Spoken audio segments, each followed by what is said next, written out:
Olá, eu sou o Giovanni de Souza e este é o segundo trimestre de 2022 da classe de adolescentes. As parábolas de Jesus são vivas. Lição número 2: uma história sobre a oração. E como está a sua vida de oração? Sim, você é adolescente, mas também precisa viver uma vida de oração.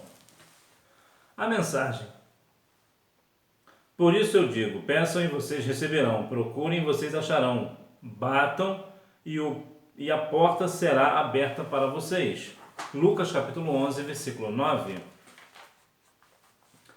Vamos descobrir. Jesus Cristo fez da oração uma atividade permanente em seu ministério. Ele falava com o Pai incessantemente. Tal prática fez com que os seus discípulos se interessassem pela oração e o pedissem que os ensinassem a orar. Jesus ele não precisava orar. Entretanto, ele nos deu exemplo de viver uma vida de oração. E por que Jesus não precisava orar? Porque ele e o Pai eram um. Então, veja que o exemplo de vida de oração de Jesus acabou arrastando, fazendo com que os discípulos desejassem também. Quando você ora, vive uma vida de oração, você serve de inspiração a outras pessoas. É aquela questão de que o exemplo arrasta. Ou seja, quando você deixa de falar que ora e começa a orar, as pessoas percebem que você tem uma vida de oração. E por que isso? Por uma questão bem prática. Quando você tem um amigo, uma pessoa muito amiga, vocês conversam muito. Então isso dá a você intimidade com essa pessoa. Na questão espiritual é a mesma coisa. Quanto mais você conversa com Deus, isto é, quanto mais você ora a Deus, mais intimidade você tem com Deus. Então, quando você ora e pede algo a Deus e o Senhor responde, as pessoas percebem que você tem uma vida de oração. As pessoas veem em você um exemplo. Então, seja um adolescente que dá este exemplo, né? Continue vivendo uma vida de oração. Hora de aprender. Você sabia que Lucas é o evangelista que mais falou sobre a oração em comparação a Mateus, Marcos e João? Seu livro dá uma ênfase tão grande à oração que é considerado o evangelho da oração. Falando em oração, é muito prático, infelizmente, nós vemos nos cultos de oração a igreja vazia. E é uma coisa que demonstra que as pessoas não seguem o exemplo de Jesus, que Jesus vivia uma vida de oração. Muitas das vezes, quando você quer saber, por exemplo, que tipo de cristão uma pessoa é, vai à igreja dessa pessoa no dia de oração e vê se ela está lá. As pessoas que têm, é claro que existem algumas situações que ela não poderá estar porque está trabalhando, por exemplo. Mas, de um modo geral, as pessoas tendem a se afastar da oração. Há algumas pessoas, e não são poucas, que quando começa o culto na oração, as pessoas fazem de tudo, menos entrar no templo. Esperam a oração terminar para poder entrar. E depois diz que tem comunhão com o Senhor. Não, não tem comunhão com o Senhor. Porque para ter comunhão precisa viver uma vida de oração. Então veja que aqui Lucas é o evangelista que fala, o melhor, o evangelho que fala mais sobre a oração, tanto que é conhecido como o evangelho da oração. Então vamos viver sim uma vida de oração. A importância da oração. Jesus, um homem de oração. No evangelho escrito por Lucas, vemos Jesus orando em seu batismo. Veja que Jesus, mesmo no batismo, sendo batizado, ele estava orando num lugar deserto. Um lugar bom para se orar é no deserto. Quando você está vivendo uma vida de deserto, às vezes uma situação muito difícil, e isso aqui pode entrar em tantas esferas, né? Vou pegar aqui uma situação. Digamos que você é um aluno que deixou um pouco a desejar e está de recuperação, por exemplo. Isso é um deserto para você, porque você sabe que se você, bom, pelo menos era assim, né? Se não passar na recuperação, está reprovado. Não sei como é hoje, né? Hoje mudou um pouco, né? Mas de modo geral, quando alguém estava em recuperação e não passasse na prova de recuperação, ele era reprovado. Então tinha que passar aquele ano letivo, aquela série toda de novo. Então esse é um tipo de deserto. Então é nesse deserto que nós oramos melhor. Quando nós estamos numa situação difícil, é nessa situação, é neste deserto que nós temos uma oração melhor. Antes de escolher os 12 apóstolos, Jesus também orou. Hoje, quando as pessoas vão, de modo geral, principalmente aqui na questão de obreiro, quando vai separar um obreiro, as pessoas às vezes observam somente como é aquele obreiro. Não é um bom obreiro, ele dá bom testemunho, é claro, isso é evidente, ele precisa dar bom exemplo mesmo, principalmente na família, no lar. Mas aquela pessoa que vai separar aquela pessoa para obreiro não ora, vai apenas no visual. E isto é errado. O próprio Cristo, antes de escolher os 12, ele também orou. Ou seja, quando alguém vai separar alguém para obreiro, precisa orar ao Senhor para ver se o Senhor está de acordo com este negócio. Jesus também orou sozinho. Há, principalmente para os adolescentes, uma certa dificuldade para orar sozinhos. Até porque, como vocês estão começando agora, é possível que talvez vocês não tenham muito uma vida de oração, porque você está novo no Evangelho. Agora, se você já tem algum tempo no Evangelho, um tempo que eu digo mais de 2 anos, por exemplo, já convive bem com os irmãos, com a igreja, então você já precisa saber orar sozinho. E orar, viver uma vida de oração, é algo muito interessante, que certa vez um evangelista foi perguntado se ele conseguia orar 10 minutos. E ele respondeu: eu não sei se eu consigo orar 10 minutos, só sei que eu não consigo ficar 10 minutos sem orar. Então eu vejo que é muito interessante, quando você está sozinho, a sua oração é só você e o Senhor. Principalmente naquele sentido que fala: fecha a porta do seu quarto, ora ao Senhor em secreto, porque em secreto Ele te recompensará. Então você precisa viver uma vida de oração mesmo estando sozinho, e principalmente sozinho. Você precisa ter um momento a sós com o Senhor, com o teu Senhor. Você precisa viver, sim, ter essa comunhão com o Senhor.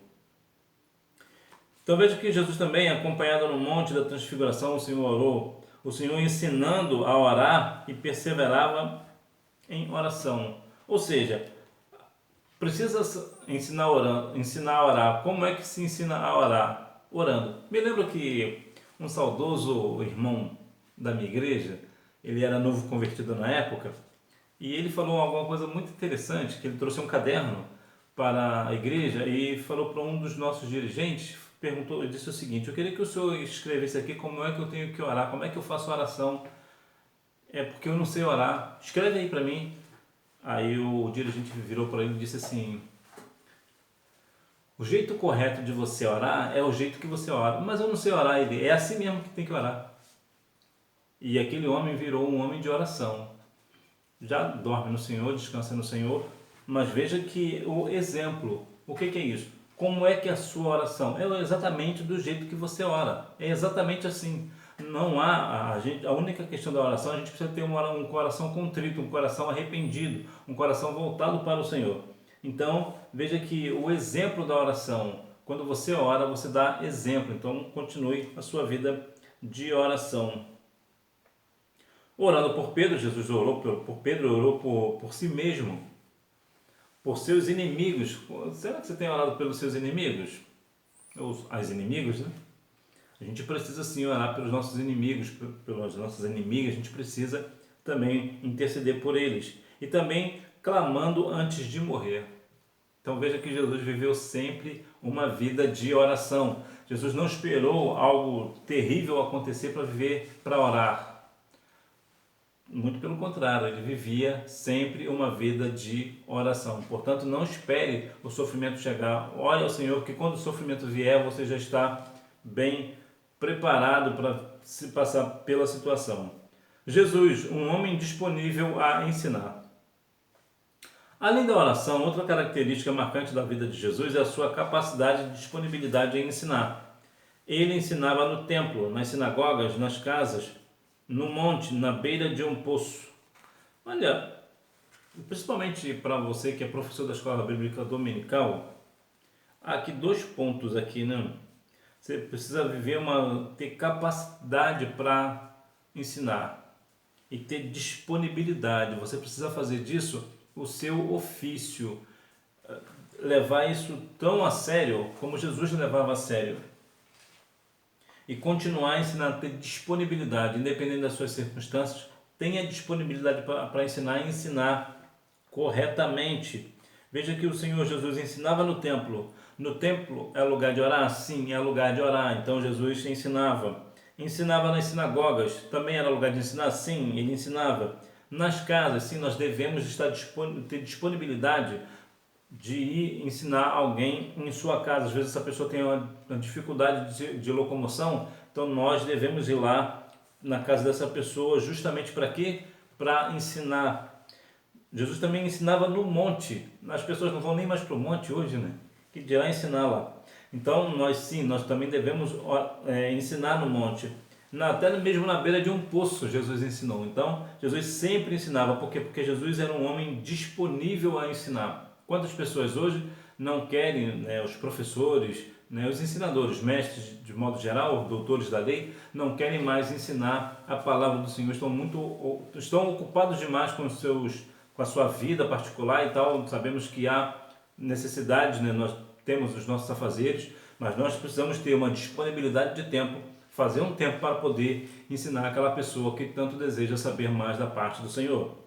A oração ensinada por Jesus. Jesus ensinou uma bela oração que podemos ler em Lucas 11, 2 ao 4, que muitas vezes é chamada de a oração do Pai Nosso. Através dela, ele nos ensina 3 importantes lições. Vamos ver quais são as 3 grandes lições que o Senhor nos ensina acerca deste negócio.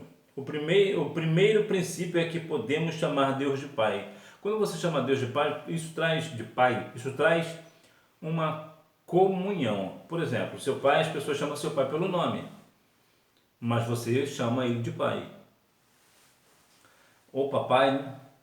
Então veja aqui, isso, chamar Deus de pai, é uma questão de comunhão, é intimidade. Quando você chama, o mundo todo chama Deus de pai, Deus disso, Deus é o Senhor, mas você pode chamar ele de pai. Por quê? Porque de fato você é filho. Porque todo aquele que aceitou a Cristo como Salvador, Deus deu a essa pessoa o privilégio de ser chamado de filho.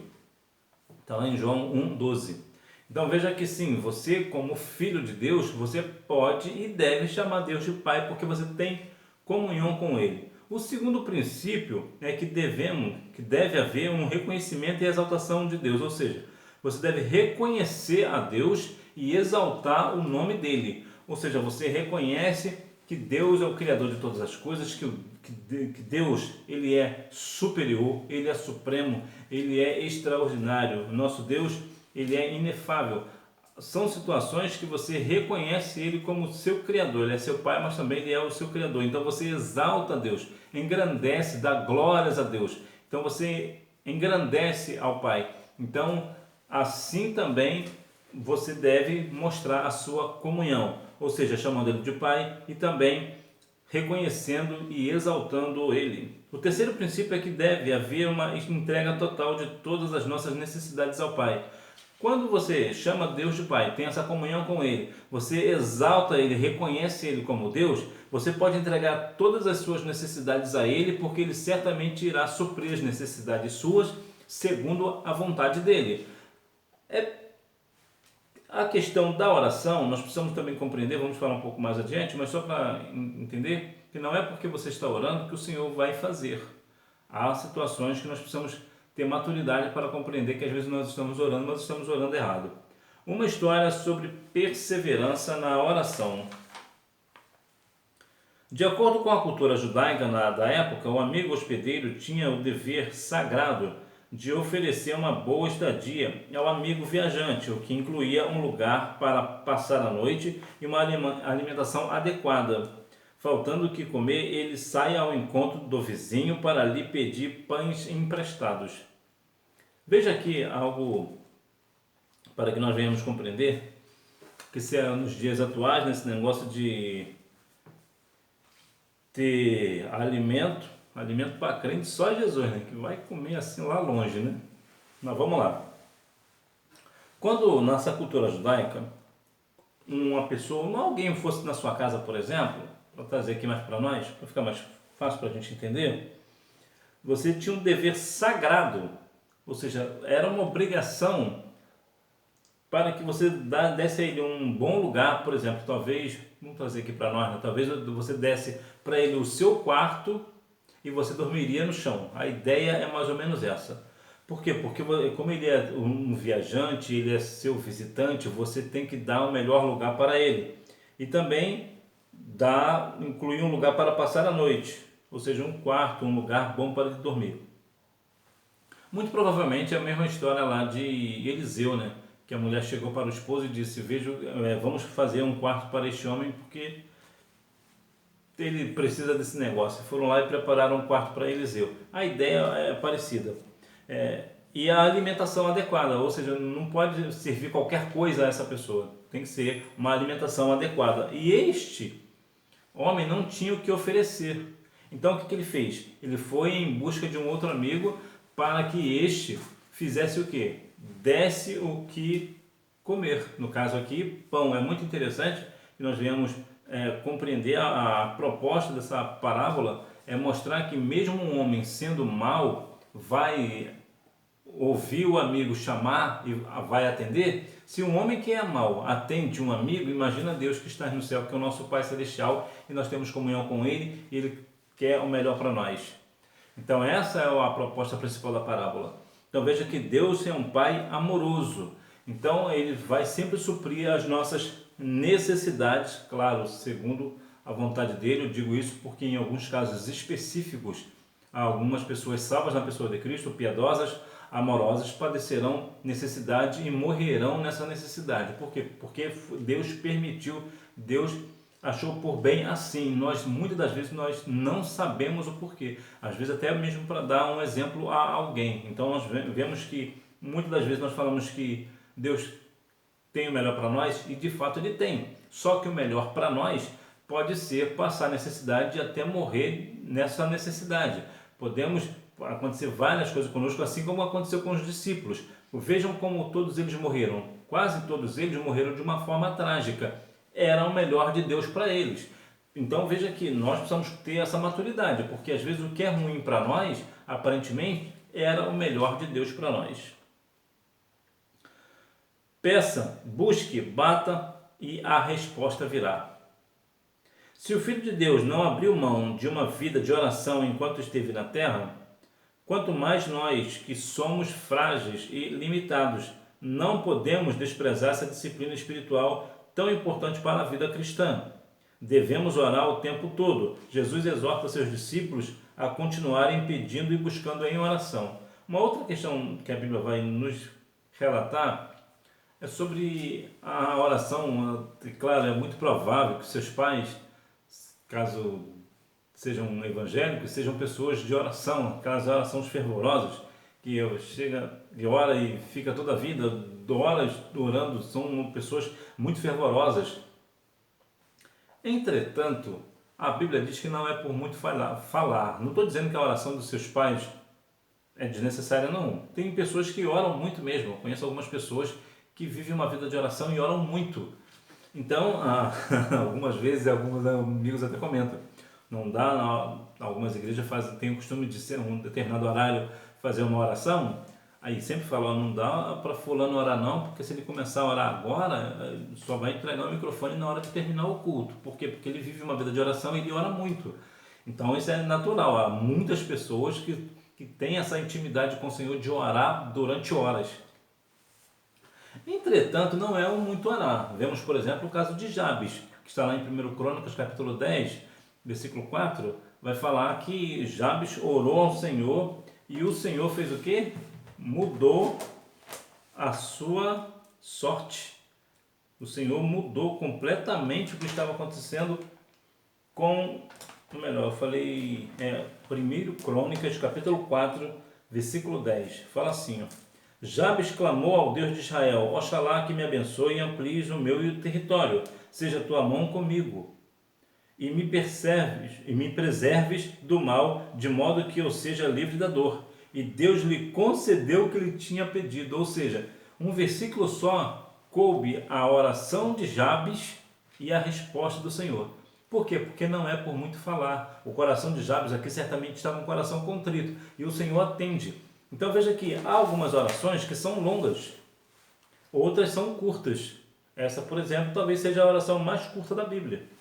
Então veja que não é o muito falar. Agora, Há também de se ver também o coração contrito dessa pessoa, né? Como é que a pessoa está orando.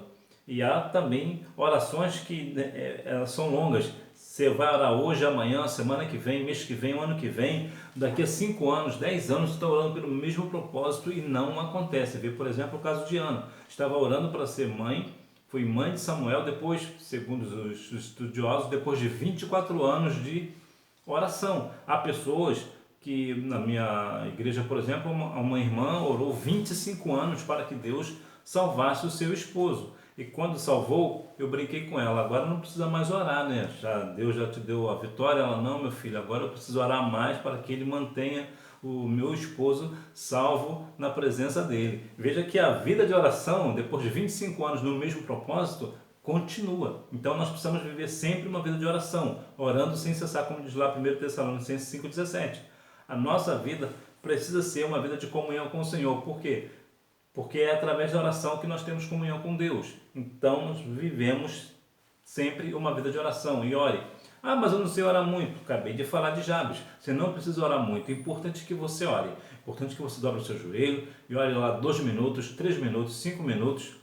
1 minuto. Importante é que a sua oração seja com o coração aberto diante do Pai, porque certamente o Senhor vai te conceder o desejo do seu coração segundo a vontade dele. Agora, você também precisa ter maturidade, porque às vezes você não ora muito ou não ora pouco, ou ora muito ou ora pouco, independente, com o coração aberto, coração contrito, arrependido, e o Senhor ainda não te deu a resposta. Há algumas orações que, mesmo você estando com o coração aberto, com o coração contrito, ainda assim, por um propósito ou outro, o Senhor demore para responder, mas saiba que a sua oração está sendo ouvida pelo Pai. Conclusão. Como vimos, a oração é algo maravilhoso, pois é um diálogo com o Pai. Através dela temos o privilégio de rasgar o nosso coração diante de Deus e a garantia que Ele não apenas nos ouvirá, mas também nos responderá. Aconteça o que acontecer, não desista de orar por sua família, sua igreja, seu pastor, seus vizinhos, por seus sonhos. Saiba que o nosso Deus intervém na nossa história. Tenha uma vida de oração. Continue orando ao Senhor, porque certamente o Senhor te dará vitória. Veja, por exemplo, o caso de Jonas, né? Jonas orou, por exemplo, Deus respondeu ao peixe. Interessante que Deus não respondeu para Jonas, respondeu para o peixe. Por quê? Porque o problema de Jonas era o peixe. Então, se Deus respondesse para Jonas, não iria resolver absolutamente nada. Mas Deus respondeu a oração de Jonas, apesar da desobediência de Jonas. O que é isso? Mais uma vez, quando você peca, quando você falha e você se arrepende diante do Senhor, o Senhor entra com provisão. O Senhor, Ele está sempre olhando para aquele coração contrito, aquela pessoa que está com o coração arrependido. O Senhor sempre trará essa pessoa, vai sempre levar em consideração a oração desta pessoa. Vemos, por exemplo, o caso de Daniel, que também orou ao Senhor, o Senhor respondeu. Jó também respondeu as orações, Deus também respondeu as orações de Jó. Então veja que são pessoas diferentes, mas que o Senhor sempre vai atender. Por quê? Porque estavam com seus corações contritos, os seus corações arrependidos. Sempre quando nós erramos e pedimos perdão ao Senhor, o Senhor sempre irá nos perdoar. Vamos praticar. A resposta número 1 é uma resposta pessoal. Resposta número 2, você marca assim de cima para baixo. ECC. Número 3 está na ordem, né? De cima para baixo, ABCD. Que Deus em Cristo continue abençoando a sua vida, que você viva sempre uma vida de oração, para que você tenha uma história sobre a oração. Que um dia aconteça de você acordar e dar um testemunho na sua igreja, por exemplo. Hoje, se eu tiver oportunidade logo mais à noite, eu vou falar de uma situação. Aí você vai ter a oportunidade, você faz o quê? Hoje eu orei ao Senhor há alguns dias acerca deste propósito e o Senhor me respondeu. Isso vai edificar a sua vida e também vai edificar a igreja. Quando você conta um testemunho através de uma oração que você fez ao Senhor e o Senhor respondeu, as pessoas são edificadas. Aí você vai pensar assim, mas a minha oração foi muito pouquinha, o meu testemunho é pequeno, porque eu estava reprovado e eu fui fazer a prova, eu orei ao Senhor, eu estudei, claro, você tem que estudar, mas o Senhor me abençoou e eu fui aprovado. Amém. Isso é um testemunho. À medida que você cresce na oração, os seus testemunhos vão crescendo também. À medida que você Hoje, por exemplo, você ora, você estuda, ora ao Senhor e você é aprovado para passar de série. Amanhã você estuda, ora e você entra numa empresa grande para trabalhar e tem um salário altíssimo.